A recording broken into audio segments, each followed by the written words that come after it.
did you notice the secret about Bluey's son? Do you know the sad story behind this character?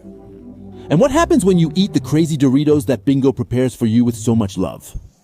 This time, we're bringing you again things that Negalactus noticed with his X-ray vision in the episodes of Bluey. We've had many curious stories in Bluey's world, including divorces, Winton's dad's romance with the terrier's mom, the terrier's wandering father, or the peculiar lifestyle of Indy and her mom. But nobody talked about the little boy, Turtle, and it was precisely in the episode The Turtle where we see a boy who is deaf and mute and he finds this turtle toy. But what you can't imagine is that his story might be sadder than it seems. Well, even though he's still a little boy, it might seem like an illness that could have even cost him his life at such a young age. And one of the most common things that could have caused this condition, it's a serious brain infection or an ear infection, or even being born this way due to problems during his birth. So the poor turtle boy must have gone through a serious illness to get to this point. And in case you ever wondered, the signs the mother makes when she's communicating with the little one do have a real meaning. Don't think the animators just did it randomly. Actually, she says, "Let's go now, honey. No, sweetheart, leave it where you found it." By the way, that's how you make a turtle in sign language. No, let's continue with the loneliest and most chocolatey character of all, Bluey. And we're talking about Pretzel. Many of us think that Pretzel might have some kind of autism because it seems like he doesn't like to interact even with his own shadow. Just like when they first introduced him in the Calypso episode. But by watching him and keeping an eye on him like a total psycho girlfriend, we realize that he actually just loves enjoying his solitude. He doesn't just choose to act that way, nor is he the most emo person ever. No, he knows when to be with friends and when to be alone. He came all by himself, like here, enjoying his delicious ice cream, not begging for crumbs, not asking for love. Or is it? Do you see him all down and sad, like when we saw Winton's dad depressed?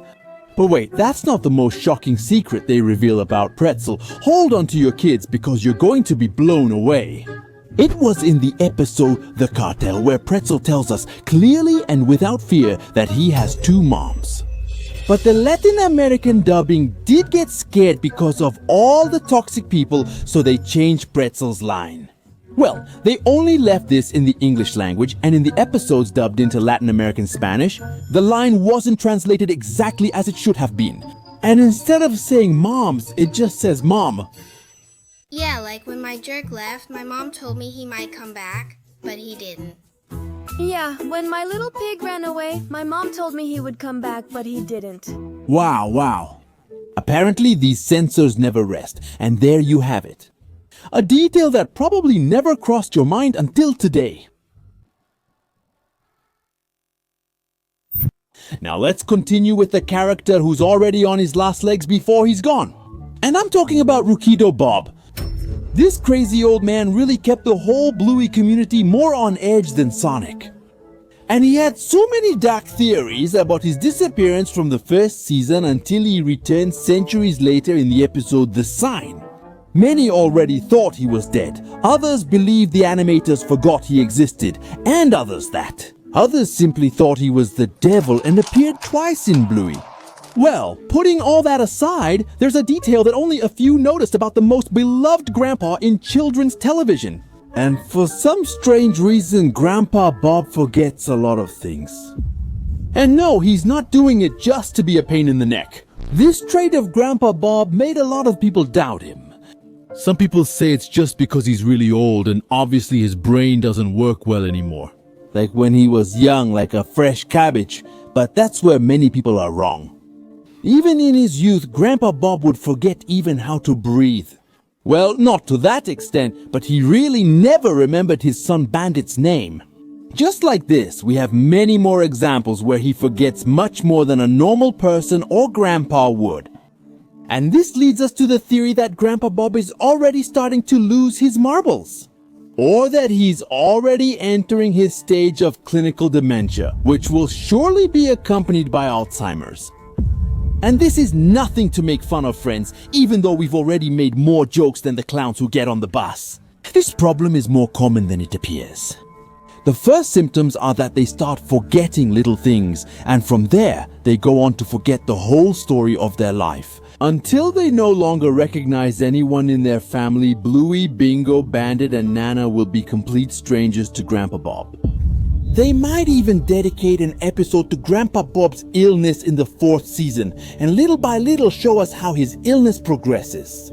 But come on, friends, Grandpa Bob isn't the only one knocking on heaven's door.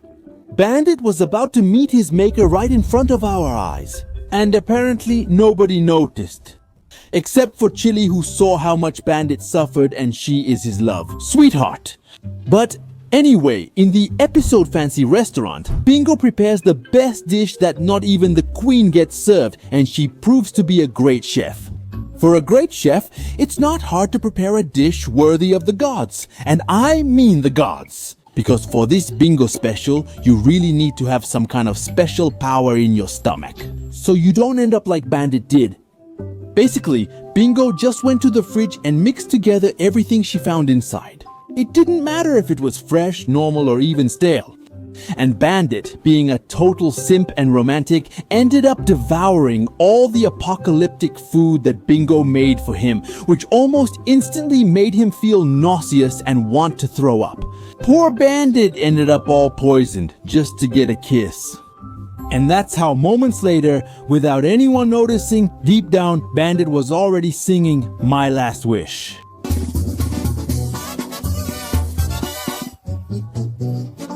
So now you know if Bingo offers to make you dinner, it's better to tell her you've already eaten, even if your stomach is empty, unless you want to get your stomach pumped. If you're big fans of Bluey, I'm sure you'll remember the character Busker. You know him for being the street musician with the most flow and style in his neighborhood. I'm sure he throws some great parties. We've seen him blow up the speakers in episodes like Mode, Dance, or The Market. And here's the proof that he really throws some great cumbia parties. His parents say they don't like me. But Busker has a secret that many of you never even imagined. And it's not only that he can play the guitar, he's also been throwing some great parties. And in case you missed it, he showed us. At Rad and Frisky's wedding, he put down the guitar and put on a robe to join Rad and Frisky in holy matrimony. He was the one who officially married these two kids, the Lovebirds. We could see him in the background, and I'm sure he was also the one who played some good tunes at Rad and Frisky's party. And that's why the dance got really good. He was keeping it well hidden. And here's another thing you didn't notice about this same character. For those who think he's a priest with a second job, I don't think so, because he wouldn't be out there banging drums in the streets all the time. So maybe he just took a short online course just to marry Rad and Frisky? Oh yeah, guys, this is actually possible in other countries. Which suggests to us that he's probably a really good friend of either Rad or Frisky. Although, come to think of it, he must be a super close friend. Just to take a course and have him be the one who married them? What do you guys think? In the surprise episode, the most surprising thing of all wasn't finding out that Bluey would have a mysterious child, but rather that Joe Brown designed this new baby. But he added a bit of John Luke and Mackenzie together. Also that our minds would be blown imagining whose baby it was. Because obviously it wasn't the work of the Holy Spirit, right? And I hope you were paying close attention, because this new baby is a girl. That's right, friends. It's now been officially confirmed on Bluey's pages that this Bluey baby is a girl. So once again, we'll have a girl in the Healer family. But wait, this gives us a clue about who the real father is. Do you remember all that controversy about whether Mackenzie was a boy or a girl? Well, that's where this is going. At first, the idea was for Mackenzie to be just another friend of Bluey, but the story changed completely. And they left Mackenzie as the handsome boy. But obviously many people loved the female Mackenzie, so I guess the real surprise is that this girl will be the replacement. And that's why now instead of being a boy, she will be a girl. Which you could say would be a girl. Mackenzie, now can we be more certain that this is Mackenzie's daughter? So you can start drawing your own conclusions and gifts for Bluey's daughter's baby shower? Now let's cover the final detail Bluey doesn't want you to know. And that's because her uncles, Stripe and Trixie, are a clear example of a toxic couple. We confirmed this 100% at Radafrisky's wedding, and not just because Stripe was getting completely wasted. Almost throughout the entire episode, we can see that Trixie hates Stripe with all her heart. It seems like everything about him bothers her. She gives him disapproving looks, and they argue even if their daughters are watching. And their fights and arguments are definitely nothing new for Muffin and Socks. In this same episode, Socks starts playing out a soap opera scene imitating the arguments between Stripe and Trixie. So ever since Face and Talk, these two have been giving each other a good smack with a slipper right in front of their daughters. The funny thing is that in this episode, after they say all sorts of things to each other, they end up hugging. What? Probably at that moment we would all think, oh, what a lovely couple, if they can resolve their arguments. But after this, apparently, they were just the typical empty promises of toxic relationships. So you already know what's coming. A little divorce is on the way. But that's a topic for another video. So for now, leave your comments below. Do you think Trixie is still with Stripe for his money or because she really loves him? These were all the craziest, wildest, and most interesting details we found in the Bluey episodes, and they left Galactus completely stunned. Which one was your favorite? We'll read your comments.